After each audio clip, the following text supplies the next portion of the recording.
Hello DSC aspirants, ఎలా ఉన్నారు? తీవ్ర మానసిక ఒత్తిడిలో ఉన్నారు నాకు తెలుసు. తెలంగాణ డిఎస్సి పరీక్ష రాసి ఫలితాల కోసం ఎదురుచూస్తున్నారా? ప్రాథమికకి తర్వాత మీకు వచ్చిన మార్కులకు జాబ్ వస్తుందో రాదో అని ఆందోళన చెందుతున్నారా?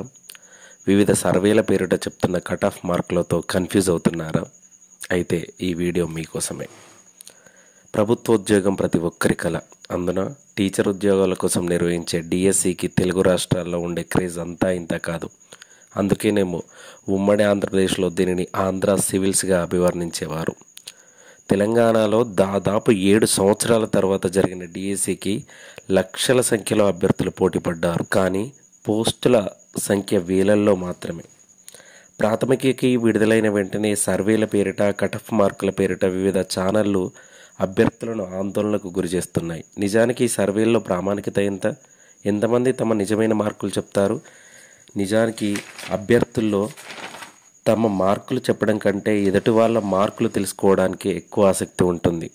దాంతో చాలామంది తమకు వచ్చిన వాటికన్నా ఎక్కువ లేదా తక్కువ మార్కులు ఎంటర్ చేసే అవకాశం ఉంది. దీనిని తీసుకొని మా సర్వే ప్రామాణికం, కట్ ఆఫ్ ఖచ్చితంగా ఇంత ఉంటుంది అని చెప్పడం వల్ల పరీక్ష రాసిన అభ్యర్థులు తీవ్ర మానసిక ఆందోళనకు గురి అవుతున్నారు. దయచేసి ఇలాంటి సర్వేలు నమ్మకండి. ఇవి ఎగ్జిట్ పోల్స్ లాంటివి. 50% కూడా అక్యురసీ ఉండదు వీటిలో.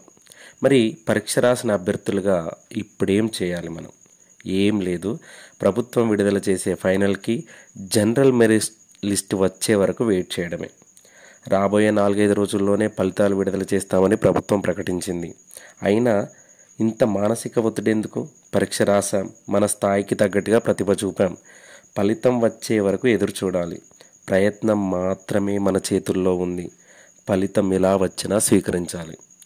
ఫలితం అనుకూలంగా రాలేదా? మరో ప్రయత్నం చేద్దాం. అందరం సైకాలజీ చదివిన ప్రయత్నదోష సిద్ధాంతాన్ని ఒక్కసారి గుర్తుకు తెచ్చుకోండి. ప్రయత్నాలు ఎక్కువైనా కొద్దీ దోషాలు తగ్గుతాయి. ఈ డిఎస్సి కాకుంటే మరో డిఎస్సి. ఫలితాలు మనకు అనుకూలంగా ఉంటాయని ముందు మిమ్మల్ని మీరు నమ్మండి. ఒకవేళ ప్రతికూలంగా వచ్చిందా, తప్పుల్ని గుర్తించండి. మీ బలహీనతలను గుర్తించండి. సెల్ఫ్ ఎవాల్యూషన్ చేసుకోండి. మనకు సానుకూలమైన విషయం ఏంటంటే జాబ్ క్యాలెండర్లో వచ్చే ఫిబ్రవరిలోనే మరో డిఎస్సి ఉంటుందని రాష్ట్ర ప్రభుత్వం ప్రకటించింది.